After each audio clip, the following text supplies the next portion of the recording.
27장 본문은 이삭의 축복을 두고 벌어지는 에서와 야곱 사이의 암투입니다. 이삭이 나이 많아 눈이 어두워 잘 보지 못하게 되자 에서에게 별미를 만들어 오라고 시키고 죽기 전에 장자의 축복을 마음껏 받으라고 지시를 하죠. 근데 리브가가 이삭과 에서의 대화를 다 듣고 동생 야곱에게 아버지를 속여서 장자권, 장자의 축복을 가로채서 받게 합니다. 나중에 에서가 야곱이 속임수로 자신의 축복권을 다 빼앗아간 것을 알고 대노하죠. 그리고 아버지가 죽기 전에 동생을 죽이려고 마음에 굳게 결심합니다. 그래서 리브가가 야곱을 외삼촌 라반의 집으로 피신시켰다 하는 것이 본문의 내용이에요. 여러분, 오늘 우리가 함께 읽은 이 긴 본문을 보면서 어떤 생각이 드십니까? 요즘 막장 드라마 그런 이야기를 하죠. 드라마의 내용이 막장 줄거리로 갈수록 시청률이 높아진대요. 근데 오늘 이 창세기 27장을 보면 일종의 막장 드라마가 생각나지 않습니까? 어떻게 믿음의 조상의 가정에서 그 경건한 이삭의 가정에서 가족끼리 서로 속이고 속고 그로 인한 분노와 시기, 미움, 죽이려는 살이가 번뜩이고 그래서 도망갈 수밖에 없는 리브가는 평생 이삭은 이후로 사랑하는 야곱을 보지 못합니다. 그리고 야곱은 평생 형 에서의 분노를 두려워하면서 도망자의 처량한 신세를 통하여 야곱 같은 기질이 깎여나가는 연단을 받습니다. 오늘 우리가 함께 읽었던 이 긴 본문이 믿음의 가정에서 만약 저와 여러분의 가정에서 이런 사건이 일어났다면 여러분 어떻겠습니까? 아내가 남편에게 대들어요. 자식이 아버지를 속여요. 동생이 형을 이기려고 거짓과 수수를 동원하고요. 그 파편으로 가족들과의 관계가 다 깨트려집니다.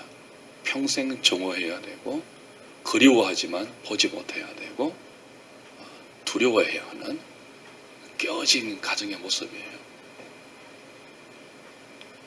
어떻게 믿음의 가정에서 이런 일들이 일어날 수 있는가? 성경이 이 막장 드라마를 경건한 이삭의 가정에서 펼쳐지는 하나의 사실적인 이야기라고 우리에게 기록해서 전해주는 의미가 무엇일까요? 우선은 이삭의 상태를 좀 우리가 생각할 수 있어야 되겠죠. 리브가와 이삭은 하나님의 계획을 알고 있습니다. 하나님의 약속이 큰 자가 아니고 작은 자를 통하여 계성되고 하나님의 복이 야곱을 통하여 흘러간다는 것을 이미 들었어요. 리브가가 두 쌍둥이를 복중에 갖고 있을 때부터 하나님의 계획을 들었어요. 그러니까 알고 있는 거죠. 이삭은 알고 있습니다. 자기가 죽기 전에 장자에게 내려야 하는 믿음의 축복을 누구한테 해야 하는 거예요? 야곱한테 해야 되는 거예요. 이삭이 알고 있어요. 근데 알고 있는데 어떻게 합니까? 그 하나님의 뜻을 거스르면서 누구한테 하는 거예요? 자기가 좋아하는 에서에게 하는 거예요. 일단 이것이 첫 번째 문제이죠. 이삭의 가정에 상상하기 힘든 막장 드라마가 펼쳐진 이후의 첫 번째 원인은 이삭의 불순종입니다.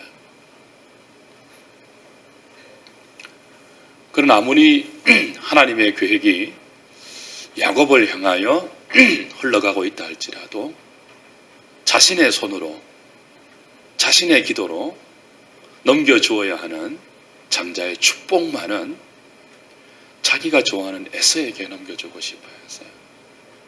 하나님의 뜻과 자신의 기질, 하나님의 계획과 자신의 생각이 부딪힐 때 믿음의 사람 이삭이 믿기 힘들 정도로 하나님의 뜻을 저버리고 자신의 취향과 자신의 기분과 자신의 생각을 선택하는 것을 오늘 우리는 봅니다. 이삭의 연약한 부분을 보는 거죠.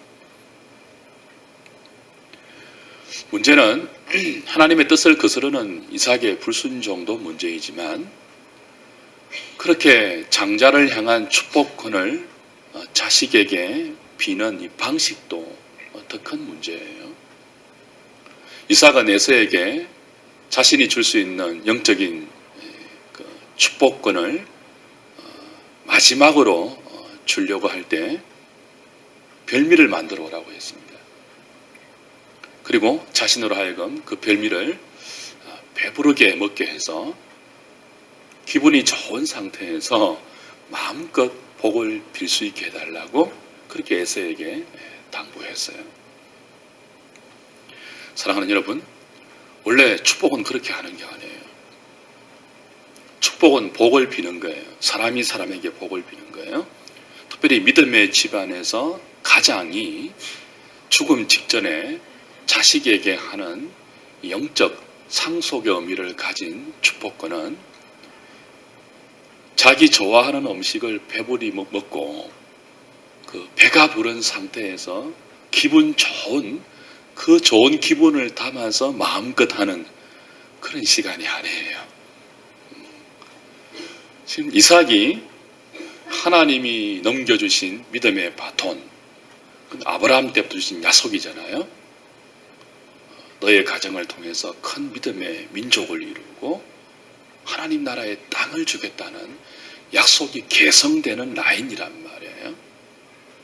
아브라함과 이삭과 야곱을 통해서 그 하나님의 약속이 이 땅에 성취될 거예요.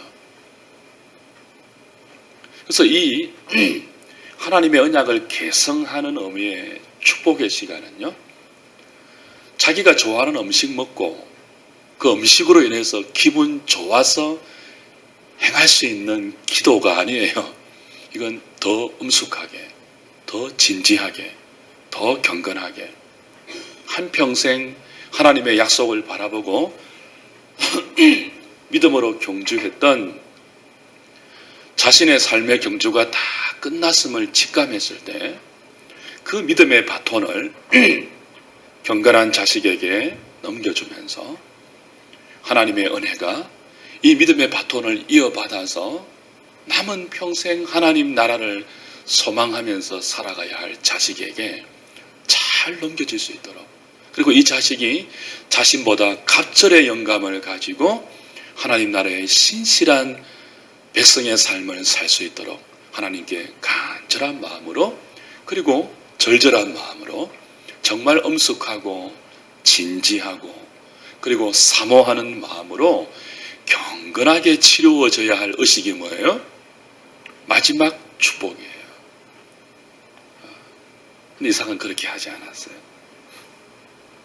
이 귀한 축복의 시간을 자기가 좋아하는 거 실컷 먹고 기분이 좋은 상태에서, 배부른 상태에서 마음껏 하려고 했습니다. 이건 지극히 세상의 파티 같은 가치관이에요. 세속적인 생각이에요. 하나님의 복이 전달될 때는요, 그렇게 전달되는 게 아닙니다. 기분 좋은 상태로 전달되는 게 아니에요. 정말 엄숙해야 하는 거예요. 이 복을 주시기 위해서 하나님께서 베푸신 희생과 사랑과 열심과 탐없는 그분의 진지함을 기억한다면 그렇게 가볍게 할 수 있는 시간이 아니에요. 하나님이 아브라함을 세우고 이삭을 세워서 여기까지 하나님 나라의 복을 지금 이어온 것은요, 웃고 떠들고 즐길 수 있는 파티의 그런 뉘앙스가 아니란 말이에요. 우리 같은 것을, 하나님 나 같은 것을 아무런 조건 없고 아무런 자격 없지만 하나님의 공과 하나님의 그 은혜의 열심으로 여기까지 이끌어오셨고, 그 열심을 오늘 또 이 부족하게 보이는 내 자식에게 연결시켜 주시니 감사합니다. 하나님 소망하기는 나에게 주셨던 은혜보다 갑절의 은혜를 이 자식에게 부어 주옵소서. 그런 마음으로 하는 시간이란 말이에요. 그걸 어떻게 먹고 마시고 웃고 떠들고 즐기면서 할 수 있겠습니까?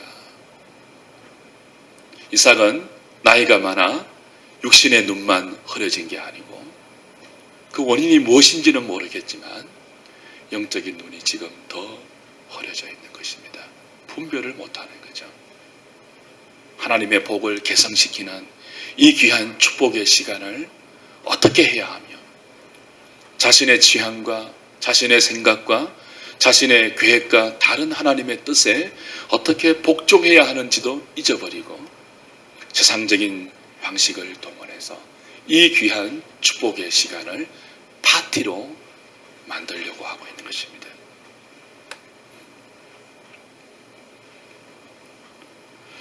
일생을 하나님의 간섭 가운데 살아왔던 믿음의 사람 이삭도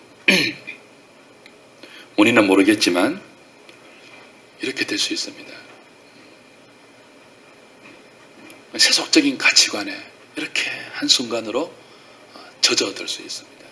성경은 그 원인을 구체적으로 밝히지는 않아요. 여러분, 아브라함의 생애의 마지막도 기가 막힌 사건 하나 기록되어 있는 거 기억하십니까? 하나님은 절대로 인간을 믿음의 영웅으로 세우지 않습니다. 아브라함이 믿음의 삶을 하나님의 은혜 가운데 그렇게 열심히 달려왔는데 마지막은 뭐예요? 첩을 또 얻고 그두라에게서 수많은 자식을 보는 이해하기 힘든 사건으로 아브라함의 일생이 마감되어요. 아름답지 못한 거예요. 이건 연대기적 기록이 아니에요. 그 앞에 하갈을 첩으로 취했을 때의 사건을 일부러 마지막에 배치시켜서 아브라함의 일생이 영웅적으로 추앙받지 못하도록 브레이크 장치를 마련해 놓았죠. 오늘 본문도 이삭이 나이 많아 늙어 눈이 보이지 않았을 때의 기록입니다. 아름답게 묘사하지 않아요. 넘어지고 있고 실족하고 있고 실수하고 있는 이삭의 연약함을 클로즈업 시켜서 그 이삭의 연약함으로 말미암아 그의 가정 가운데 벌어지고 있는 믿지 못할 막장 드라마를 우리에게 소개함으로 인간 이삭에게 집중하지 못하게 하죠. 하나님께 집중하게 하죠. 하나님께 우리의 모든 소망을 두게 하고 우리의 연약함을 절절히 깨닫게 해서 아까 우리 불렀던 찬송처럼 이제는 내가 사는 것이 아니고 내 안에 나를 사랑하사 자기 몸을 버리신 하나님의 아들을 믿는 믿음 안에서 살게 하는 또 다른 도전을 우리에게 오늘 주고 있는 것입니다. 이삭은 너무나 중요한 믿음의 가장이고 지도자예요. 근데 그의 영적 눈이 흐려졌을 때 리브가가 보이는 반응을 보십시오. 리브가는 평생 이삭을 존경하고 사랑하고 이삭이 무슨 말을 하든지 따랐던 여인이에요. 근데 오늘 이 순간을 보면요, 남편에 대한 존경은 온데간데 없습니다.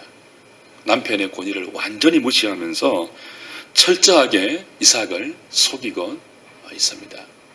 야곱과 계략을 꾸미고 남편을 철저하게 속이고 있어요. 일부 주석가들은 이런 리브가와 야곱의 행동을 이삭의 영적 눈이 어두워서 하나님의 뜻을 거슬리려고 하기 때문에 믿음이 있는 리브가가 이삭을 제지하고 하나님의 뜻을 성취하기 위해서 열심을 가지고 한 행동이다, 그렇게 주석을 합니다. 그러나 그렇지 않습니다. 한국 교회 가운데 그런 설교가 일부 행해져서 교인들이 좀 그런 영향을 받아요. 하나님의 뜻을 이루기 위해서는 수단 방법 가리지 아니하고 집요하고 끈질기게 이 오늘 본문에 있는 리브가처럼 혹은 야곱처럼 형을 속이고라도 아버지를 속이고라도 이렇게 하나님이 약속하신 것은 우리 것으로 받아내어야만 한다. 그 본문이 아니죠. 하나님의 뜻은 성취만 중요한 게 아니죠. 과정이 훨씬 중요하죠. 그게 정말 하나님의 뜻이라면 과정이 아름다워야 돼요. 과정이 선해야 돼요. 속임수와 술수와 남들의 분노를 격발시켜서 살인을 불러일으키는 이것은 하나님의 열심이 아닙니다. 불신앙이에요. 간교함이에요. 이것 때문에 평생 리브가가 어떻게 해요? 야곱을 보지 못하잖아요. 이것 때문에 평생 야곱은 뭐예요? 연단받잖아요. 그러니까 이건 사실 좋은 게 아니란 말이에요. 이 막장 드라마는 하나님의 복을 얻어내기 위해서 우리가 얼마나 집요해야 하는가, 그걸 부각시키는 드라마가 아니에요.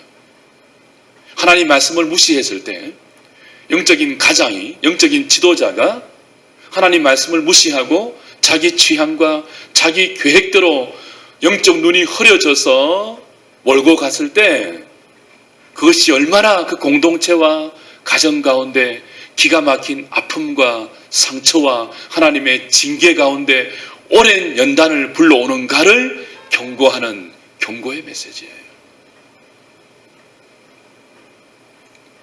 지금 리브가는 죽음을 각오하고 이 속임수를 실행하고 있습니다. 13절 보면요, 야곱에게 이런 말을 해요.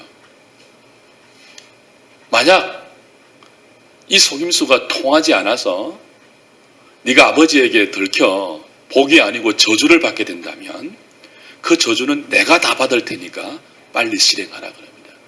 리브가는 죽음을 각오하고 저주를 각오하고 이 속임수를 실행하는 거예요. 비장한 각오로 합니다. 근데 정말 리브가가 믿음으로 이 일을 한다면요, 하나님의 섭리를 믿어야 돼요. 하나님이 야곱에게 복을 주시려고 했으면요, 아무리 이삭이 어리석고 아무리 에서가 그 복을 가로채려고 해도 하나님은 당신의 뜻대로 그 복을 야곱에게 주신다는 것을 믿고 끝까지 기다려야 돼요. 이삭의 손을 통해서 에서의 머리에 손이 얹어지고 이삭의 입을 통해서 에서를 축복하는 말이 나올 때까지도 기다려야 돼요. 하나님이 어떻게 하실지. 그게 믿음이에요. 근데 이삭은 정말 우리하고 비슷하죠. 믿음이 있지만 뭐예요? 현실이 그 믿음과 정반대로, 리브가가 그렇다는 거죠. 정반대로 에서에게로 흘러가려고 하는 조짐이 보이자 어떻게 합니까? 하나님보다 더 지혜로워지려고 해요. 자기가 가진 지혜를 다 동원해서 하나님의 뜻이 야곱인데 왜 하나님 에서에게 흘러가려고 지금 상황이 이렇게 흘러가고 있습니까? 이것은 아니지 않습니까? 자기가 가로막고 서서 자기가 하나님보다 더 지혜를 동원해서 술수를 부리고 있는 거죠. 제가 자주 드리는 말씀 뭐예요? 우리가 하나님보다 사랑이 많으려고 하면 안 돼요. 우리가 하나님보다 어려우려고 하면 안 돼요. 우리가 하나님보다 지혜로우려고 하면 안 돼요. 교만이고 죄입니다. 지금 리브가는 제정신이 아니에요. 리브가는 믿음을 가지고 끈질기게 하나님께 물고 늘어지는 것이 아니고 정신이 나갔어요. 지금 제정신이 아니에요. 이삭도 제정신이 아니고 리브가도 제정신이 아니고 야곱도 제정신이 아니에요. 그러니까 막장 드라마가 성립이 되는 거예요. 왜 이렇죠? 믿음의 가정에는요, 믿음의 공동체에는요, 언제나 성령의 역사가 있습니다. 성령의 역사가 그 가정과 그 공동체를 지배할 때 나타나는 가장 큰 특징은 뭐예요? 에베소서 5장 18절 이하에 나오는데 그 가정에, 그 공동체에 권위가 살아있는 거예요. 사랑이 움직이는 거죠. 남편은 아내를 사랑하고요, 아내는 남편에게 복종하고요, 자녀는 부모를 공경하고요, 부모는 자녀를 잘 믿음으로 양육해요. 성령이 그 가정 가운데 역사할 때, 성령이 그 공동체 가운데 있을 때 사랑과 복종, 권위가 살아있단 말이에요. 근데 성령이 막히면, 그 성령이 그 공동체와 가정 가운데 역사하지 않으면요, 가장 먼저 이 권위가 깨트려지고 제 정신으로는 할 수 없는 상식 밖의 일들이 일어납니다. 원래 남편과 아내 사이의 용어는요, 이 인간이, 이런 용어가 나올 수 없어요. 이 인간이, 이 여자가요, 뭐 이런 말들. 이건 제정신으로 할 수 있는 말이 아니에요. 근데 지금 뭐예요? 리브가가 이삭에게 하고 있는 일은 거의 그 정도 수준이에요. 이 인간이 정신이 나갔나 지금. 하나님이 분명히 야곱에게 복을 준다고 했는데 이 인간이 지금 눈이 멀어가지고 에서를 복을 주려고 하고 있다고. 정식으로 대들고 그 인간을 멸시하면서 자신의 계획을 실행한단 말이에요. 남편의 입장에서는요, 아내가 이 인간이 하고 대들 때는요, 이 여자가 지금 제정신이 아닌가, 뭘 잘못 먹었나, 그래 생각하면 안 돼요. 남편의 입장에서는요, 뭔가 잘못 먹은 것처럼 보이는 그 여자를 통해서 자기를 멸시하는 겁니다. 지금 자기가 하나님 말씀 무시하고 있잖아요. 자신이 하나님의 뜻을 거스르고 있잖아요. 그 여자가 정신이 나간 게 아니고 자기가 정신이 나간 거예요. 이 인간이라는 소리 들어 마땅해요. 여러분, 종종 자녀들이 부모에게 눈 동그랗게 뜨고 대들 때 이놈이 정신이 나갔나, 그런 생각하기 이전에 내가 정신이 나갔나를 돌아봐야 합니다. 그 가정에 지금 정신이 나간 거예요. 전부 성령의 역사가 일시적으로 거두어지고 있는 거예요. 막장 드라마가 펼쳐지고 있는 거예요. 가장 큰 원인의 제공자는 누구예요? 가장이에요. 가장. 그 가정을 말씀으로 다스리고 모든 가족들 앞에 말씀에 순종하는 모습을 통하여 하나님의 권위를 살려두어야 할 책임은 1차적으로 가장에게 있어요. 그리고 교회에는 목회자에게 있어요. 여러분, 교회 안에 왜 권위가 사라집니까? 서로 사랑하고 존중하고 존경하고 순종하는 모습이 아니고 서로 거짓과 술수를 동원하고 네 편, 내 편, 목사님 편, 장로님 편, 이런 식으로 왜 분파가 갈리죠? 1차적으로는 지도자의 책임이에요. 그 공동체를 말씀으로 이끌지 않아서 그래요. 가장 먼저 말씀에 순종하는 지도자의 모습을 보이지 않아서 그래요. 누가 뭐라고 하든지 세상이 어떻게 굴러가든지 지도자인 자신이 말씀의 권위 앞에 복종해서 자신이 하나님의 권위 앞에 납작하게 엎드리는 모습을 보이지 않았기 때문에 교인들이 방자한 거죠. 지도자의 책임이에요. 여러분, 오늘 한국 교회를 보면 어떤 생각이 드십니까? 거의 막장 드라마 아닙니까? 거의 막장 드라마 아니에요? 우리나라에는요, 교단별로 세계 최대의 교회가 다 있습니다. 순복음 교회, 모든 교단을 통틀어서 세계 최대의 교회입니다. 그 교회 수장이 징역 5년을 구형받았습니다. 말이 안 되는 막장 드라마를 지금까지 써왔습니다. 교인들은 미혹받고 있습니다. 몇십만 명의 영혼들이. 우리 장로교의 최대 교단 모모 교회, 지금 거의 막장 드라마 쓰고 있습니다. 감리교의 최대의 교단, 예외 없이 막장 드라마 쓰고 있습니다. 우리만 모르고 있어요. 우리만. 세상은 교회를 향하여 이미 뭐예요? 막장 드라마 쓰고 있다고 난리를 치고 있는데 우리만 모르고 있어요. 이게 막장 드라마인지 모르고 있어요. 누가 요즘 교인들이 목사를 존경합니까?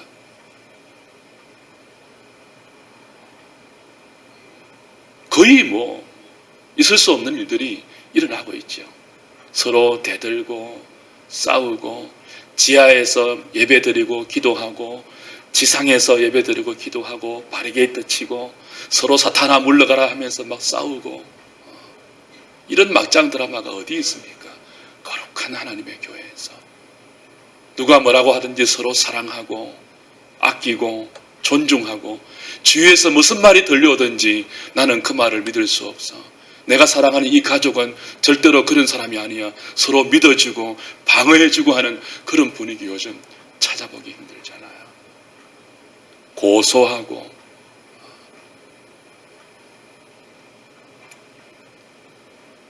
교단의 총무는 가스총을 총회에서 들이대고 이사는 그런 총무에게 재산 잘 지켰다고 보너스를 몇 억씩 안기려고 하고 상상할 수 없는 일들이 막장 드라마로.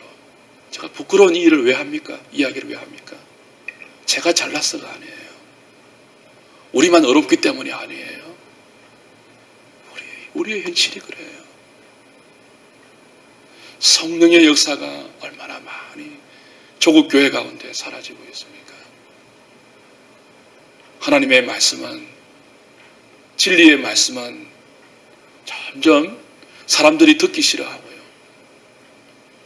교회의 거룩한 강단은 개그의 무대로 바뀐 지 오래되었습니다. 1차적인 책임이 어디에 있죠? 영적 지도자에게 있어요. 영적 지도자에게. 자기의 취향대로. 여러분 본문 한번 읽어놓고 본문과 전혀 상관없는 자기 생각을 설교하고 자기 야망을 하나님 말씀에 더딥혀서 교회를 그런 식으로 이끌어가는 결과가 오늘날 우리가 보고 있는 기가 막힌 우리의 안타까운 현실입니다.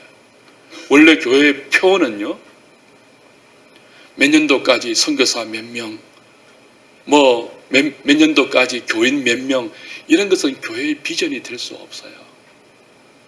그건 지도자의 무지막지한 야망입니다. 그런 거는 교회가 표어가 되어서는 안 돼요. 여러분 성경 어디에 그런 식의 비전을 가지고 교회가 진행되어야 한다고 우리를 격려하는 말씀이 어디 있습니까?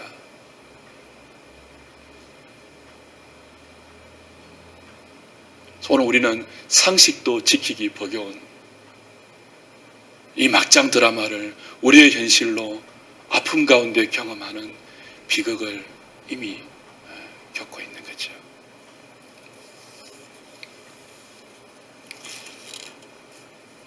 아브라함 때도 그런 막장 드라마가 있었죠. 하나님이 아브라함과 사라에게 내가 너희 둘을 통해서 자식을 줄 것이다 약속을 했는데 그걸 믿음으로 기다리지 못했어요. 사라의 여종을 취해서 이스마엘을 보았어요. 그게 막장 드라마의 시작인지도 모르고 둘은 기뻐했어요. 그러나 그때부터 아브라함의 가정에 막장 드라마가 시작되죠. 여종이 주인을 멸시했습니다. 이스마엘이 이삭을 조롱했습니다.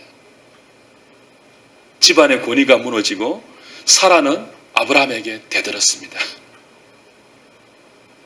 이 인간이라는 말이 나온 거죠. 결국 아브라함의 가정에 얼마나 큰 아픔이 왔습니까? 여러분 거룩한 다윗의 왕국에 다윗의 집안에 나중에 어떤 일이 난 줄 아시죠? 다윗은 아들 압살롬에게 쿠데타를 당하고 쫓겨다닙니다. 아들에게 말이에요. 막장 드라마예요. 그리고 다윗의 신하가 보는 앞에서 아들 압살롬이 다윗의 후궁을 겁탈합니다. 있을 수 없는 막장 드라마가 다윗의 가정에서 일어나요. 이스라엘에서 일어나요. 근데 그때 다윗은 알죠.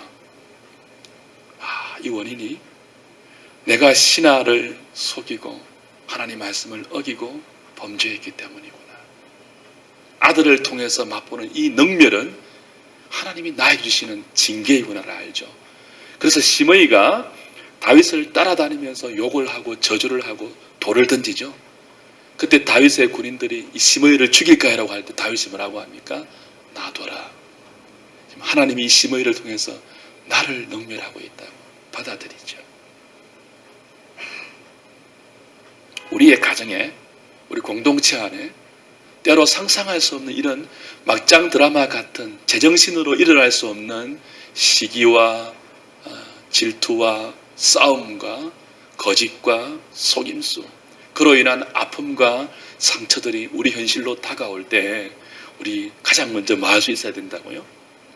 내가 지금 하나님 말씀에 어떻게 수종 들고 있는가를 돌아볼 수 있어야 됩니다.